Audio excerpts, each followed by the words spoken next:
She walked onto the stage wearing a dancer's costume, 17 years old, homeless, terrified. 2,000 people sat in the Apollo Theater waiting for her to move. The Wednesday night crowd was legendary for its honesty. They'd cheer you to the heavens or boo you into oblivion with equal enthusiasm.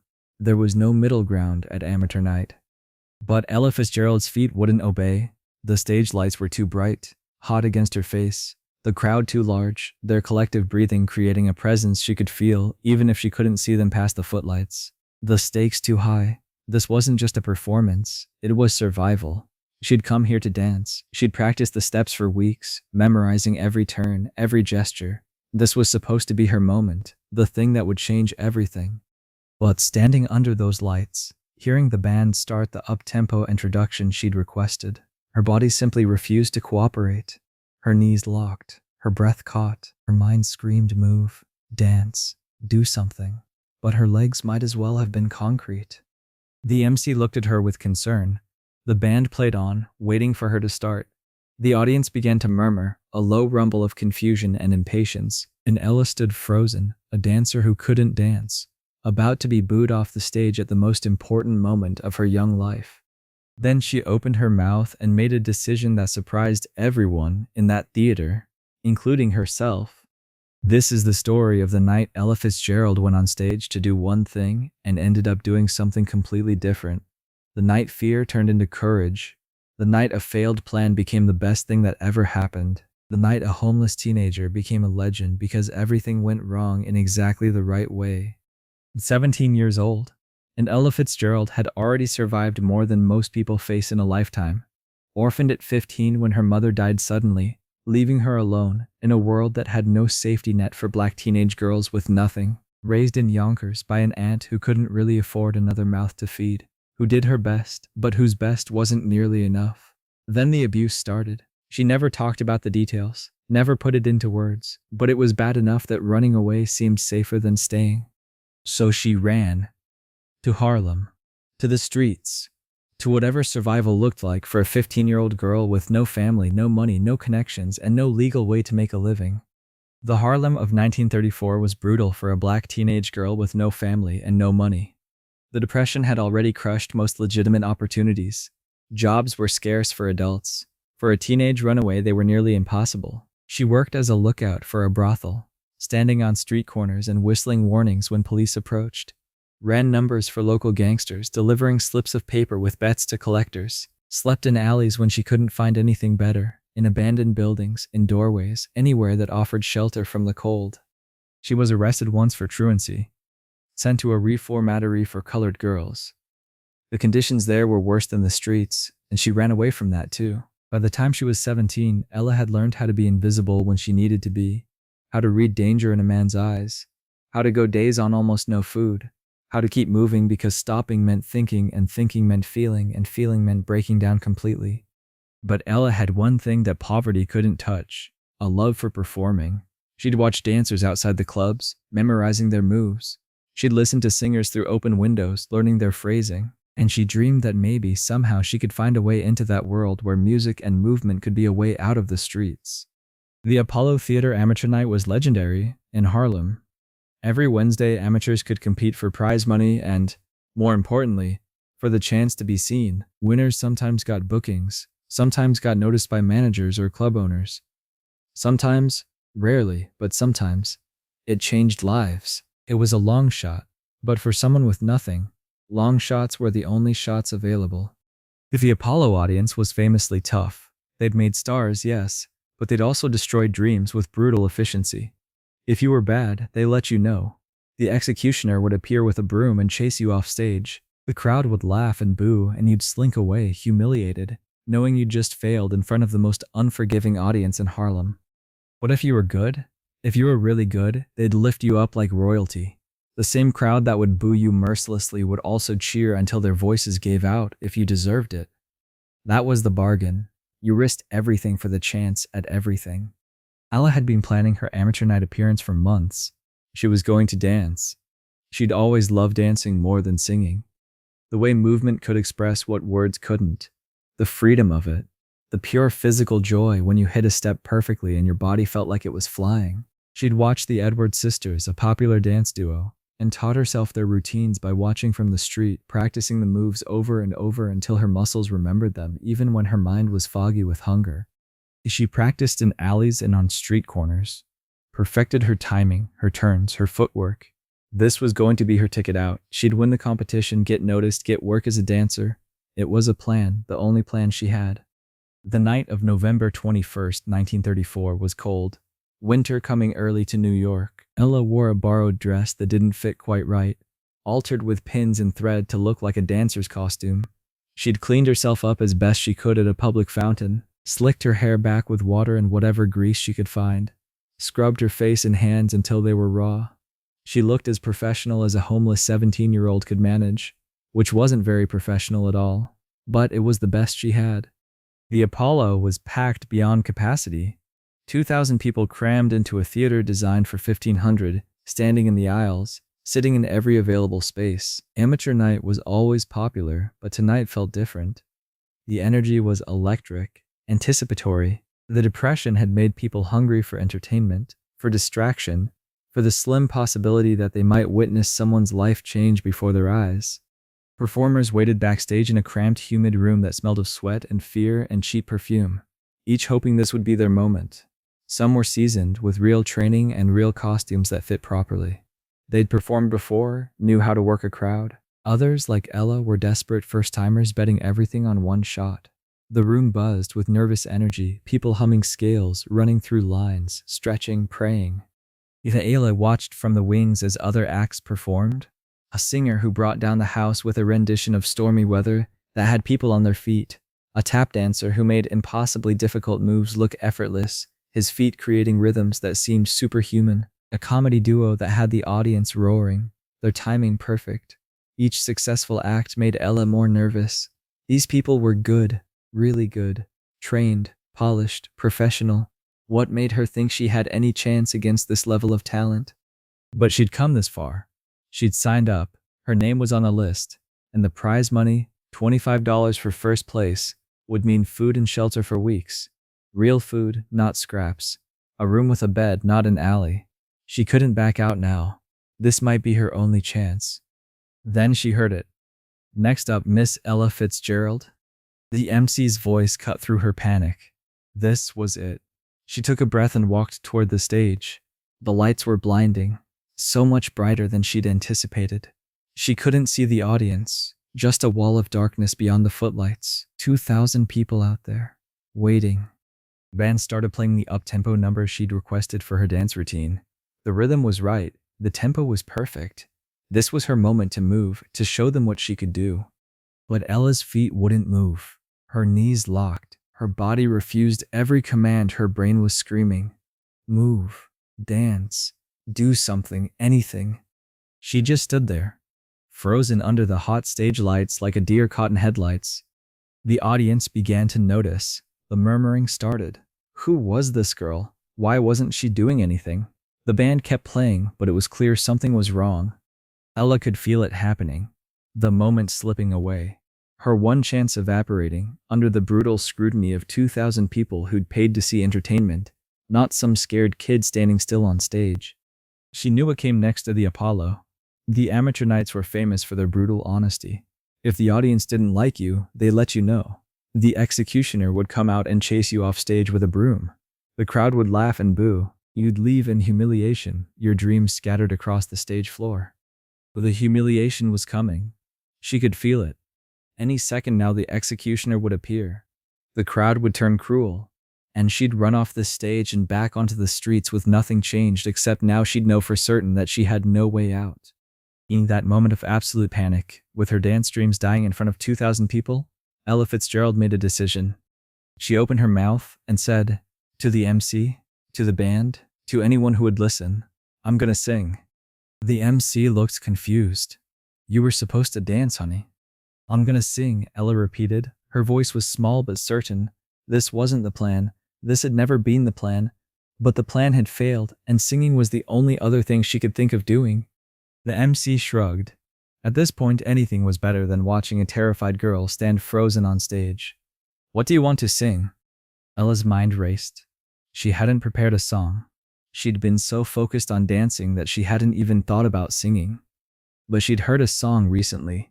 Heard it through a club window while she was on the streets. A Hoagie Carmichael tune called Judy. It was pretty. She thought she remembered the words. Judy, she said.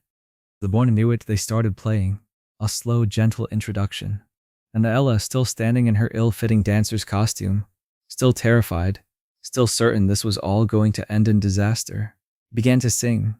The first note came out shaky, tentative. You could hear the fear in it, the uncertainty. Her voice cracked slightly on the word Judy, and for a terrible second Ella thought this was going to be another disaster, a different kind of humiliation. But then something happened. As Ella kept singing, as she moved through the melody, her voice began to change. The fear was still there, you could hear it trembling underneath, but something else emerged. Something pure and clear and absolutely genuine, a quality that had nothing to do with training and everything to do with lived experience. She wasn't technically trained. She had no formal vocal education. She'd never had a singing lesson in her life. She was just a 17-year-old homeless girl singing a song she'd heard through a club window while begging on the street. But there was something in her voice that cut through all of that. An emotional honesty that made technique irrelevant. A vulnerability that made people lean forward in their seats, drawn in despite themselves. The audience, which had been murmuring with impatience just moments before, went quiet. Not the quiet of boredom or distraction, but the quiet of people actually listening, really listening. The kind of attention you can't fake or force. Ella closed her eyes. It helped. If she couldn't see the audience, couldn't see the 2,000 faces watching her fail or succeed, she could almost pretend she was back on the street, singing to herself like she sometimes did when she thought no one was listening. Those quiet moments when singing was just for her, a way to feel something other than fear and hunger and loneliness. She let the melody carry her, let the words tell their story. And her voice, untrained and raw but carrying something undeniable, filled the Apollo Theater with a sound that felt both fragile and powerful at the same time. The song was about a girl named Judy. A simple love song, the kind that had been written 1,000 times. But the way Ella sang it, you could hear layers the songwriter might not have even known were there. Loneliness, hope, the desperate need to be seen and loved and valued. All the things a homeless orphan knew in her bones, in her blood, in every cell of her hungry, exhausted body. When she hit the higher notes, her voice didn't strain, it just rose, clear and pure, hitting pitches with an accuracy that seemed impossible for someone with no training. When she came back down to the lower register, there was a warmth that felt like a hug. She wasn't just singing words, she was telling a story, making people feel something real. As the song progressed, Ella began to relax, just slightly. Her shoulders lowered, her breathing steadied. She was still terrified, but the music was giving her something to hold on to, a lifeline in the middle of her panic. The audience could sense it. This wasn't polished, this wasn't professional, but it was real, in a way that polished and professional sometimes isn't. When Ella sang the final note and let it fade into silence, there was a beat of absolute quiet in the Apollo Theater. That moment between performance and response, where everything hangs in balance. Then the applause started. Not polite applause. Not even enthusiastic applause. Thunderous applause. People on their feet, cheering, shouting. The kind of reaction that amateur night audiences at the Apollo reserved for the truly special. Ella opened her eyes, shocked. She'd expected boos, expected humiliation, expected to be chased off stage. Instead, 2,000 people were giving her a standing ovation. She didn't know what to do. She just stood there, still in her dancer's costume, tears starting to form in her eyes, completely overwhelmed by what had just happened. The MC came over, grinning. "Where'd you learn to sing like that?" Ella shook her head. "I don't know, I don't know." "You got more songs?" She hadn't prepared anything else, but the band started playing another tune, The Object of My Affection, and Ella recognized it. She'd heard it. She could do it. So she sang again, and the second performance was even better than the first, because now she knew the audience wasn't going to boo her. Now she could trust that maybe, possibly, this was actually working. By the time she finished the second song, there was no question who would win amateur night. The other contestants were talented, some very talented, but none of them had done what Ella just did. None of them had walked onto that stage as one thing and transformed into something completely different. When they announced the winner, when they called Ella's name and handed her the $25 prize, she couldn't stop crying. $25 meant she could eat, could find a warm place to sleep, could survive a little longer. But Mumia is something more than that. It meant she'd been seen. For the first time since her mother died, someone had looked at her and seen value, seen potential, seen something worth celebrating.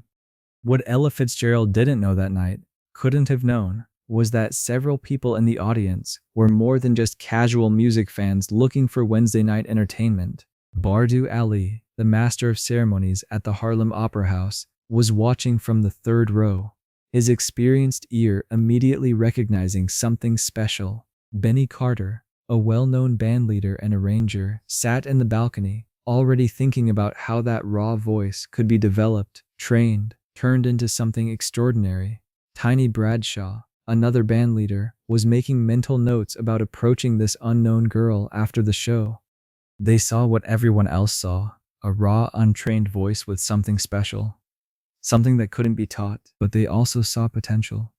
They saw what that voice could become with training, with experience, with the right opportunities. They saw a career where Ella only saw survival. Within weeks, Ella had her first paying gig, nothing glamorous, a week at the Harlem Opera House, making a few dollars per show. But it was work, legal work, a paycheck with her name on it, a way off the streets that didn't involve crime or selling her body or any of the other desperate measures she'd been taking to survive. She didn't dance professionally. Not ever, not once. The career she'd planned, the routine she'd practiced in cold alleys until her feet bled, the dream that had gotten her to the Apollo that night, all of it stayed abandoned on that stage where her feet had refused to move. She never performed a dance routine in her life. Instead, she became a singer, started working with bands who needed a female vocalist, developed her voice, learning technique to support what she already had naturally, learned how to read music, how to work with arrangements, how to interact with musicians, how to present herself on stage. Within a year, she was singing with Chick Webb's orchestra, one of the most popular bands in Harlem. Within 2 years, she was recording. Within 5 years, she was a star. But she never forgot the night everything changed. The night she walked on stage to do one thing and ended up doing something completely different. The night her plan failed so spectacularly that it forced her into discovering what she was actually meant to do. Years later, when Ella Fitzgerald was famous, when she was selling out concert halls and recording albums that would influence generations of singers, interviewers would ask her about that night at the Apollo. "Were you always planning to sing?" they'd ask. "No," she'd say. "I was going to dance. But I got scared. My feet wouldn't move. So I sang instead." She'd tell it casually like it was a funny anecdote, but people who knew her well understood there was more to it than that. That night wasn't just about a change of plans. It was about a moment of pure terror forcing her to find courage she didn't know she had, about discovering yourself in the middle of failing at something else.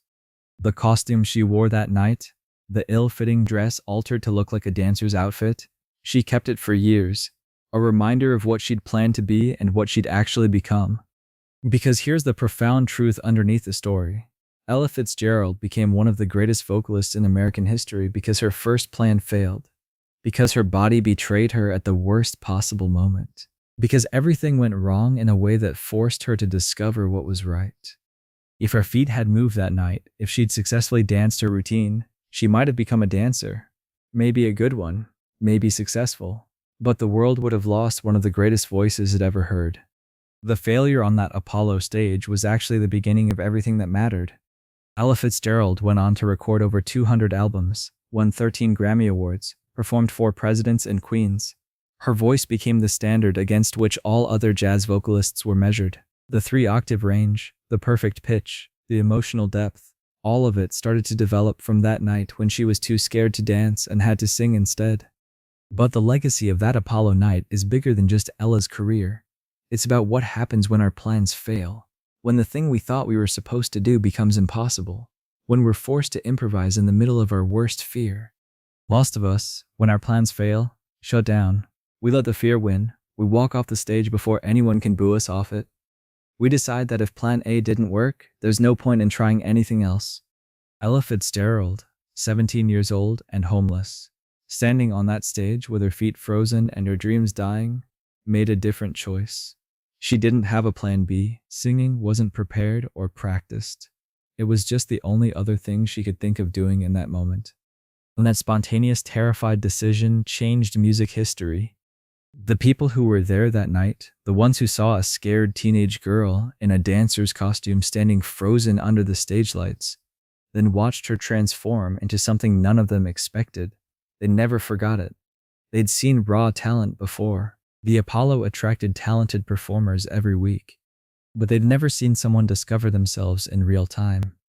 Never watched the exact moment when someone became who they were actually meant to be.